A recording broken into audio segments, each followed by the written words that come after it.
Hey there everybody, Faja here, and welcome to another Kava Journal. I hope those of you that are joining me for this journey have at least found some interest, if not learned something. Now for those of you that are just joining us now, kava is a cultural drink that is found throughout the South Pacific Islands, used ceremoniously in social gatherings as well as in democratic gatherings, and of course just to have a good time. Endemic to cultures such as Hawaiian culture, Fijian culture, Micronesian culture, and even Filipino culture.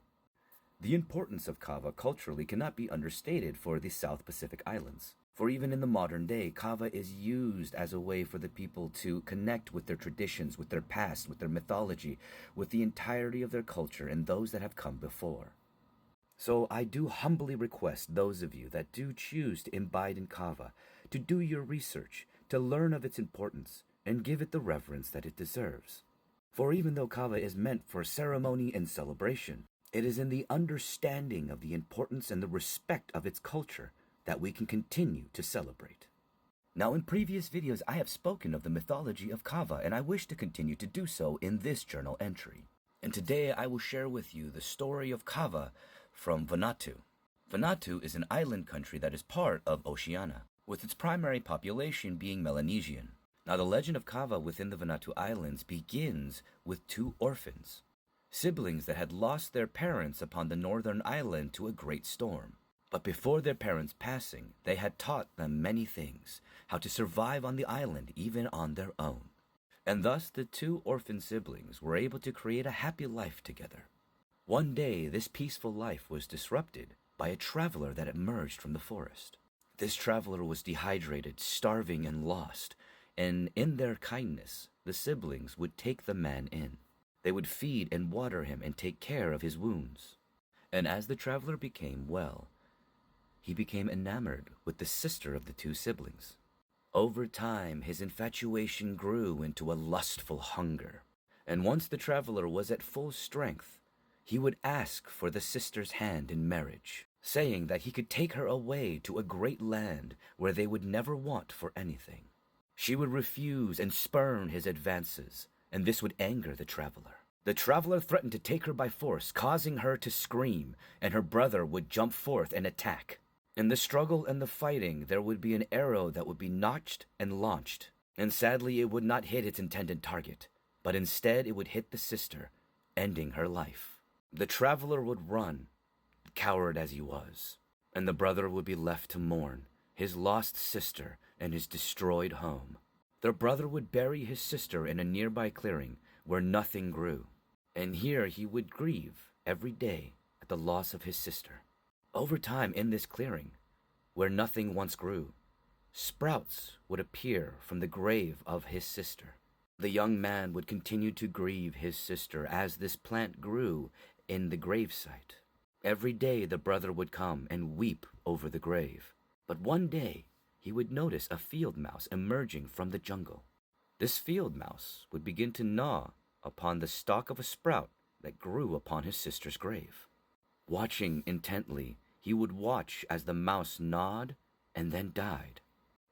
Believing that he would never feel anything other than sadness, he chose to take the plant that was growing upon his sister's grave and gnaw upon it himself. But instead of dying, he would feel a great elation. He would feel the weight of his sadness, of his hate, of his anger lift from inside his heart to become one with the sky and never burden him evermore.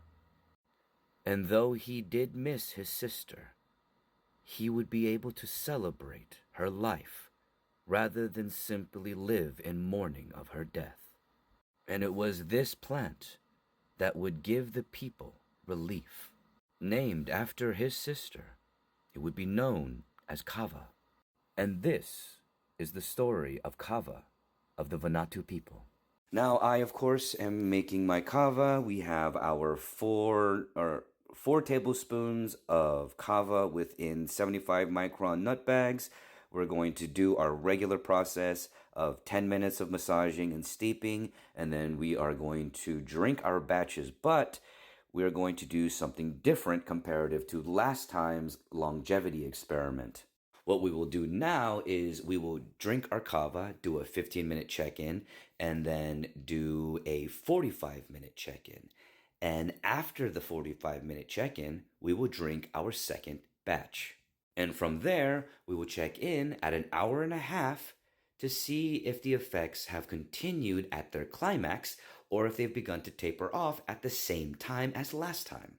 But let's see, my friends. All right, time to take our first batch. Bula.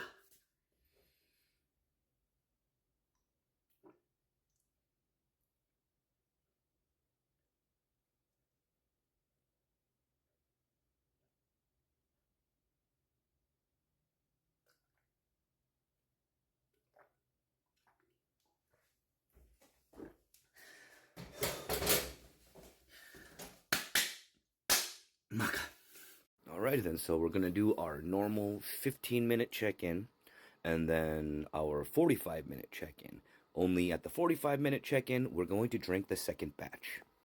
Well, here's that 15-minute check-in, and you know what? Pretty good. We're doing pretty good. And it's coming in earlier. It's lasting, or at least it's hitting faster, harder. But once again, still nowhere near as intense as alcohol. And yes, I do know my hair's a freaking mess. All right, so we're at that 15-minute check-in. We're feeling good, and we're gonna see if we can extend that with the last batch of kava.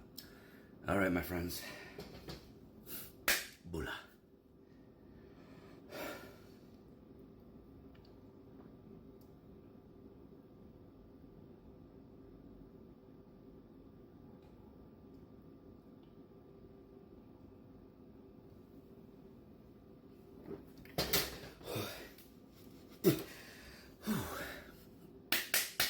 Maka.